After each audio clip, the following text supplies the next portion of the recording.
Hello students, 10 minute biology revision series में आप सभी का स्वागत है। और आज इस वीडियो के अंदर हम लिविंग वर्ड चैप्टर नंबर 1 का रिवीजन करने वाले हैं।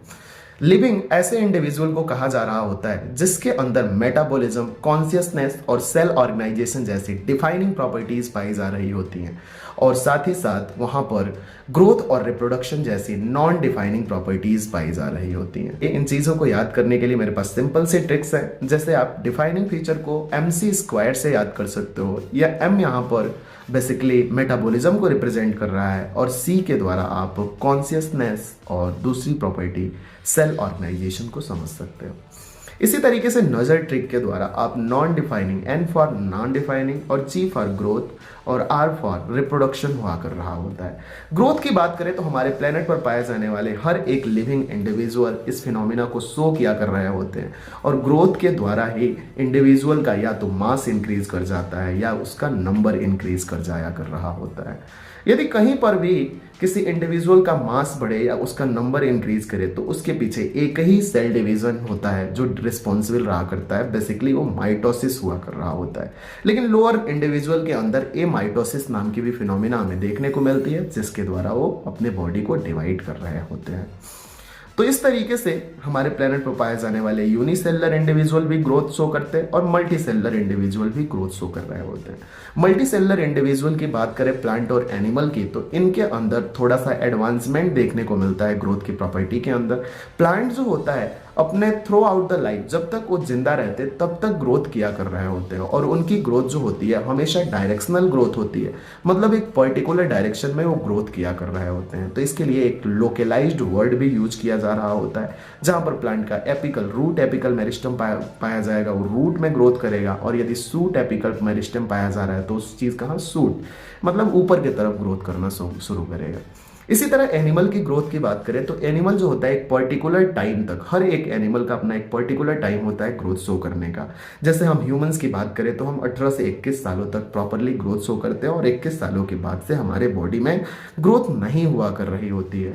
उसके बाद ग्रोथ स्टॉप कर जा रही होती है, और हमारे बॉडी में कोई भी ऐसा ऑर्गन नहीं है, जैसे हमारा हेड नहीं है कि डायरेक्शन में हेड में ऊपर की तरफ ग्रोथ करता चला जाए, और ऐसा नहीं है कि पैर या हमारे हाथ एक पर्टिकुलर डायरेक्शन में बढ़ते चले जाएंगे। हमारे बॉडी का जो ग्रोथ होता है वो डिफ्यूज्ड ग्रोथ रहा कर रहा होता है, नॉन डायरेक्शनल ग्रोथ कहा जा रहा होता है, और हमारे बॉडी के सभी ऑर्गन एक पर्टिकुलर साइज तक ग्रो किया कर रहे होते हैं। ये होता है नॉर्मल ग्रोथ। इसके अलावा एक और एबनॉर्मलिटी के केसेस में, जैसे कैंसर में हम देख सकते हैं कि वहां पर एबनॉर्मल ग्रोथ हुआ कर रहा होता है, हम उसको यहाँ पर कंसिडर अभी नहीं कर रहे हैं।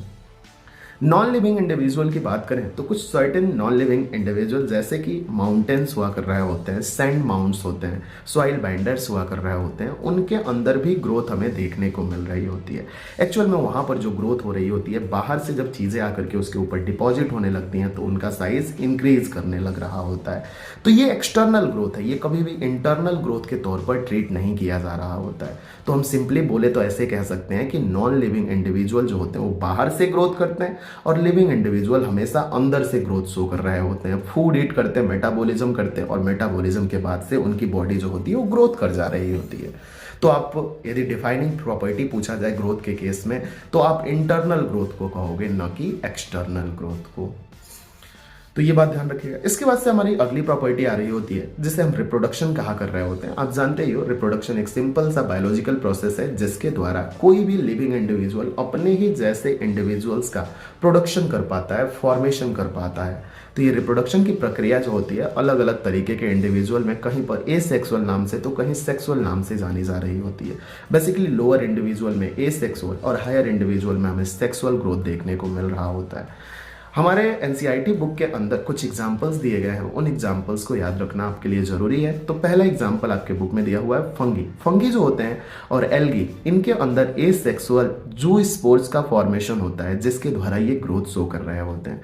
वहीं पर ईस्ट की बात करो और हाइड्रा की बात करो तो हाइड्रा और ईस्ट के अंदर बडिंग नाम का रिप्रोडक्शन देखने को मिल रहा होता है। बट एक्चुअल में ऐसी चीज़ें होती हैं जो बॉडी है, बॉडी से कोई चीज़, छोटी सी चीज़ टूट करके बाहर निकल आती है, और वो चीज़ जो होती है जब यहाँ से डिटैच होगी, डिटैच होने के बाद जैसे ही वो सॉइल पर जाकर के गिरेगी उससे फूड मिलना शुरू होगा, और फूड मिलने के बाद से हमारे ही जैसे कोई और एजिसर को बना दे तो उस तरह की चीज़ को हम क्या बोल सकते हैं, बडिंग बोल सकते हैं।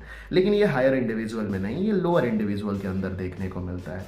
ये ईस्ट और हाइड्रा के अंदर देखने को मिल रहा होता है। यहाँ पर हम हमेशा ही पेरेंटल बॉडी को अलग से आइडेंटिफिकेशन कर सकते हैं और डॉटर बॉडी को अलग से पहचान सकते हैं। डॉटर बॉडी हमेशा छोटी बनेगी, पेरेंटल बॉडी हमेशा बड़ी रहा करेगी।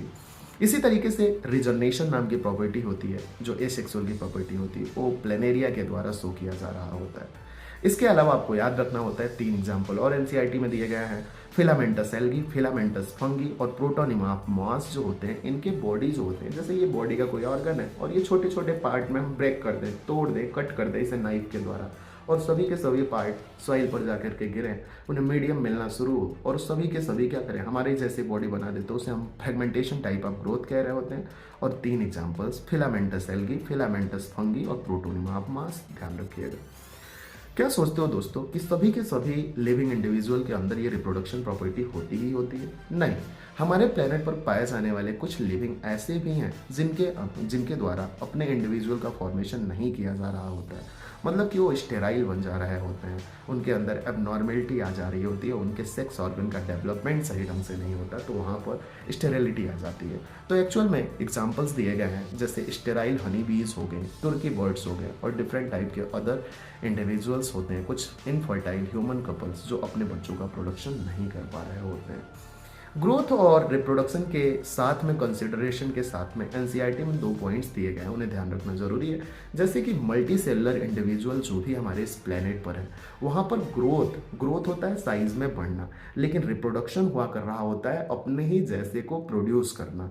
तो हम इसे बोल रहे होते हैं कि वहाँ पर ये दोनों के दोनों जो होते हैं इन एक्सक्लूसिव प्रॉपर्टी होते हैं, मीन्स अलग अलग प्रॉपर्टी होते हैं।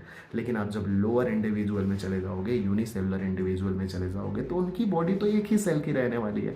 बॉडी के अंदर यदि माइटोसिस हो गया तो 2 बॉडी बन जाएगी ना, और 2 बॉडी जब बन गई तो एक चीज से 2 चीजें बन जा रही हैं। तो हम इस केस में क्या बोल सकते हैं, यहाँ पर रिप्रोडक्शन हुआ और इसको हम वहाँ पर ग्रोथ भी कंसीडर कर सकते हैं। तो वहाँ पर इसे हम बोलते हैं growth and reproduction are mutually inclusive properties. Metabolism, all the vital reactions occurring inside our body is called as metabolic reaction. शरीर के अंदर चल रही हर तरीके के बायोलॉजिकल फिनोमिना या रिएक्शन को हम मेटाबॉलिज्म कह रहे होते हैं।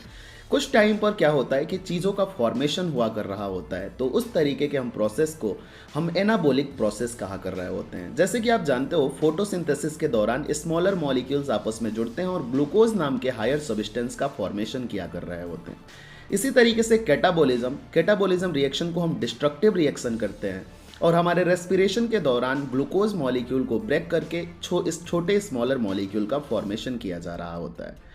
इसके अलावा यदि हमारे बॉडी से बाहर हम मेटाबॉलिक रिएक्शंस को अकर करा रहे होते हैं इन विट्रो मीडियम के अंदर, तो हम उसे मेटाबॉलिक रिएक्शन ना कर करके लिविंग रिएक्शन ट्रीट किया कर रहे होते हैं।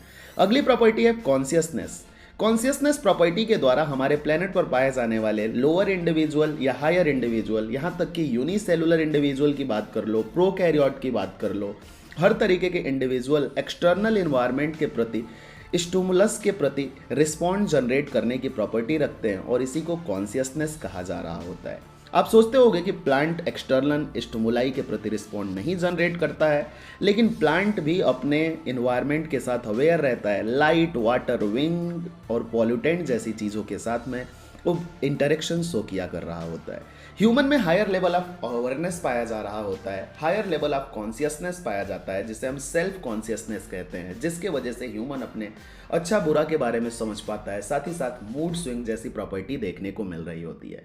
यहाँ तक कि कोमा में पड़ा हुआ जो आईसीयू पेशेंट हुआ कर रहा होता है, उसकी बॉडी तो लिविंग रहा करती, लेकिन उसका ब्रेन जो होता है ये सेल्फ कॉन्शियसनेस की प्रॉपर्टी नहीं शो कर पा रहा होता है। तो हम कोमा पेशेंट को कभी भी डेड बॉडी के जैसे ट्रीट नहीं करते हैं, वो एक लिविंग बॉडी हुआ कर रहा होता है। अगली प्रॉपर्टी है सेल ऑर्गेनाइजेशन की, जिससे हमें पता चलता है कि हमारे प्लेनेट पर पाए जाने वाले हर एक इंडिविजुअल की बॉडी जो है सेल अथवा सेल के प्रोडक्ट से बनी हुई है। एनसीईआरटी में एक लाइन दिया हुआ है, all the living phenomena are underlying interactions. Means इसका मतलब ये होता है कि हमारे बॉडी में चल रही हर एक रिएक्शन जो है वो लॉ ऑफ अट्रैक्शन को फॉलो करती है और उसके वजह से ही हायर इंडिविजुअल में पाया जा रहा है कॉम्प्लेक्स प्रॉपर्टीज का डेवलपमेंट होता है और इस फिनोमिना को हम इमर्जेंट फिनोमिना भी कह रहे होते हैं। एक और पॉइंट दिया हुआ है एनसीईआरटी में कि living individual are self replicating, evolving, self regulatory, interactive system हुआ कर रहे होते हैं जो एक्सटर्नल एनवायरनमेंट के प्रति रिस्पॉन्ड किया कर रहे होते हैं। तो ये बायोलॉजिकल डिफिनीशन था लिविंग इंडिविजुअल्स का। Okay, thank you to watching my videos.